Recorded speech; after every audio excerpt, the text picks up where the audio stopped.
Everyone out there, look, what is needed for a new eBay account after getting suspended?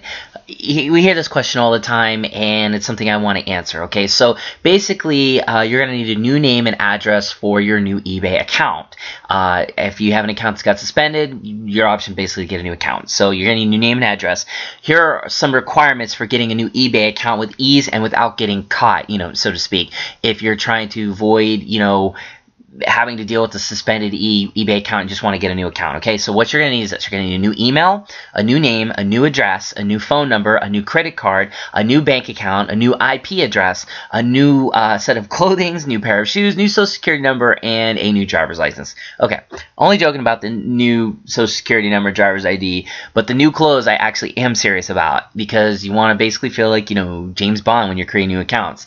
So I'm going to attack each of these things one by one. We'll start with the new email, okay? First of all, with email, you can use a variety of sources. I mean, Gmail is always the preferred source, but you can't forget things like AOL, Yahoo, and one of my favorites, Hotmail. They're not bad, but most people would probably stick with Gmail because of its ability to block web beacons or methods of obtaining information off your computer inside an email. I mean, you might want to ask, is that even true? Well, not really sure, but I think NSA has all your information to begin with, so, what more can they want, right? So why even take that chance? I mean, sign up to whatever source you want, have your email account ready to start accepting emails for your new eBay account, and you'll be good to go on that one. Okay, so let's move on to the name.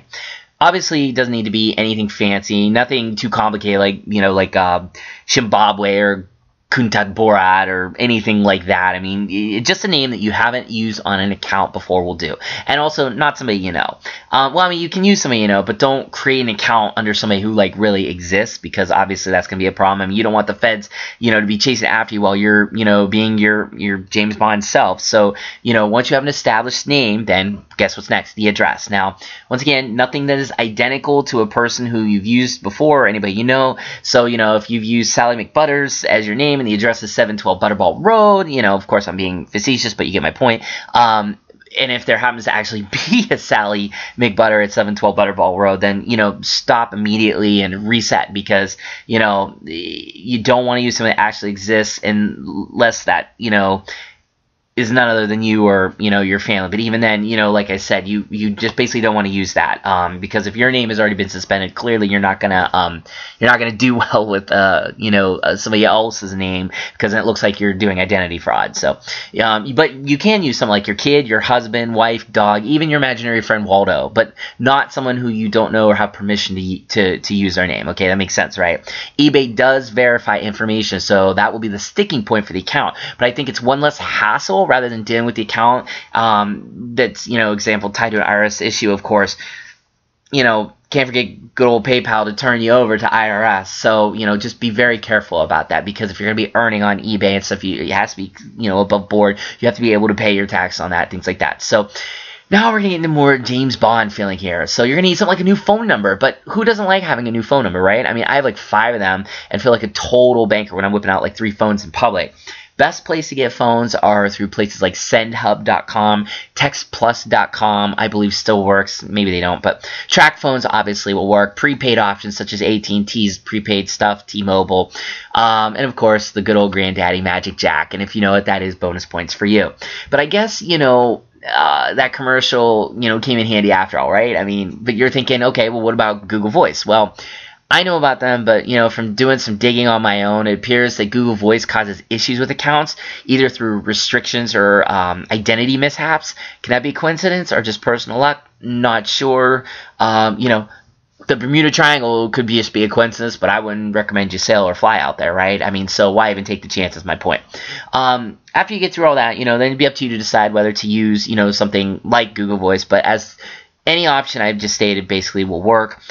You do want to get yourself a number that matches the area code on the address you created. Okay, that's very important. You want to get a number that matches the area code on the address you created, because if you can't, it's no biggie, but it doesn't make or break the account. But once, you have the number ready, it's time to set forth, to the bank. So this is where you have to put on your gear and going hard, make sure everything you have is above board, because this is where it gets interesting, because you're going to need a new best bank account, best credit card for your new eBay account. I mean, this is where I'm going to tell you, don't do any shady practices. Don't do any type of fraud here. It's not what you want to do. If you do want to do that, I'm going to call the police on you, and guess what? They will find you. In fact, everyone would do that because, we don't need any more of that kind of stuff. It's silly.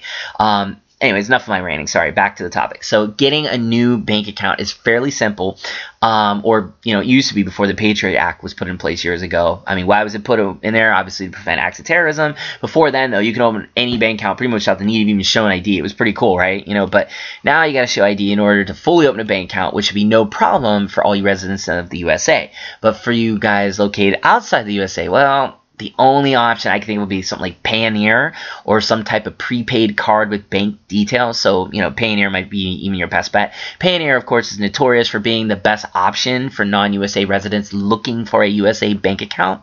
But for those of you that can't get a bank account, you're going to want a list of the best bank accounts to use with PayPal for your new eBay bank, account. So make sure you check out the list.